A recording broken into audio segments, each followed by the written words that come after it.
nom du Père et du Fils et du Saint-Esprit. Amen. Viens, Esprit Saint, et envoie du haut du ciel un rayon de ta lumière. Viens remplir jusqu'à l'intime le cœur de tout infidèle. Lave ce qui est souillé, baigne ce qui est aride, guéris ce qui est blessé. Évangile de Jésus-Christ selon saint Marc.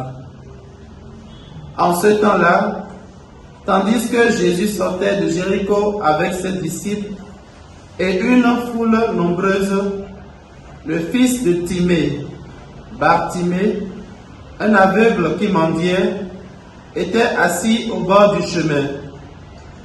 Quand il entendit que c'était Jésus de Nazareth, il se mit à crier: « Fils de David, Jésus, prends pitié de moi. » Beaucoup de gens lui rabrouaient pour le faire taire, mais il criait de plus belle: « Fils de David, prends pitié de moi. » Jésus s'arrête et dit: « Appelez-le. » On appelle donc l'aveugle et on lui dit: « Confiance, lève-toi, il t'appelle. » L'aveugle jeta son manteau, bondit et courut vers Jésus.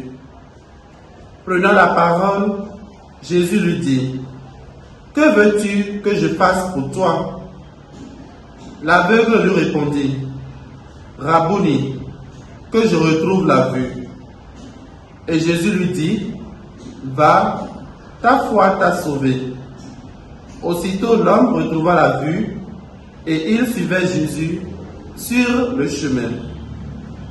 Acclamons la parole du Seigneur. Louange à toi, Seigneur Jésus. Bien-aimés dans le Seigneur, nous sommes aujourd'hui le jeudi 1er juin 2023. Nous bénissons le Seigneur pour ce nouveau mois qui commence et nous faisons mémoire de Saint Justin Martyr.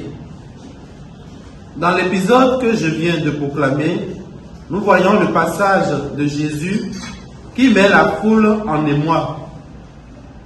À la demande de l'aveugle et mendiant, on lui répond: « C'est Jésus de Nazareth qui passe. » Alors de toutes ses forces, même perdu dans cette foule nombreuse, il crie: « Jésus, fils de David, aie pitié de moi. » Les gens le rabrouent. D'abord, il lui intime l'ordre de se taire. Mais Jésus finit par percevoir son cri et demande de l'appeler. « Que veux-tu que je fasse pour toi? » Frères et sœurs, l'expérience d'une humanité changeante est la question provocante de Jésus. Cependant, en cela, il nous aide à nous poser les vraies questions. Qu'est-ce que je veux? Ou encore, quel est mon vrai désir? C'est souvent dans nos désirs que Dieu vient nous parler, car nos désirs profonds nous font mieux connaître les désirs de Dieu pour nous. À l'instar de cet aveugle, le Seigneur te pose la question ce matin: que veux-tu que je fasse pour toi? L'aveugle lui répondit: Rabouni, que je retrouve la vue. Et Jésus lui dit: Va, ta foi t'a sauvé. Aussitôt l'homme retrouva la vue et il suivait Jésus sur le chemin. On peut dire, bien-aimé dans le Seigneur, que c'est la foi du mendiant aveugle qui a permis au Christ de le guérir.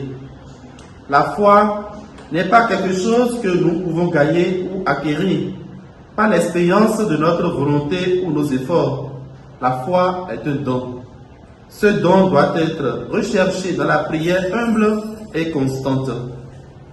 Nous avons tous reçu ce don par le baptême, mais c'est un don qui doit grandir. Puisse le Seigneur augmenter notre foi, surtout dans les moments difficiles de notre vie. Qu'il nous garde en sa bénédiction tout au long de cette journée. Au nom du Père et du Fils et du Saint-Esprit. Amen.